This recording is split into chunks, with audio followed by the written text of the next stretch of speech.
یہ والے 4 ذکر ہر روز ضرور پڑھ لیا کرو، آپ کو بہت فائدہ ہوگا۔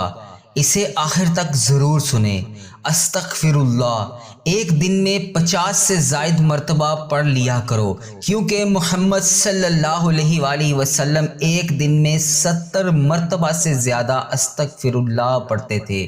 اس سے انسان کے گناہ معاف ہوتے ہیں اور انسان کے اوپر رحمتیں برکتیں نازل ہوتی ہیں۔ دوسرا ذکر لا حول ولا قوت الا باللہ، یہ ایک دن میں 99 سے زیادہ مرتبہ ضرور پڑھ لیا کریں، کیونکہ یہ اللہ تعالیٰ کے عرش کے خزانوں میں سے ایک خزانہ ہے۔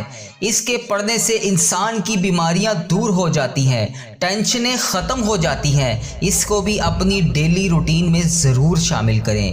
نمبر 3، حسبنا اللہ و نعم الوکیل، اس تسبیح کو بھی ایک دن میں 31 سے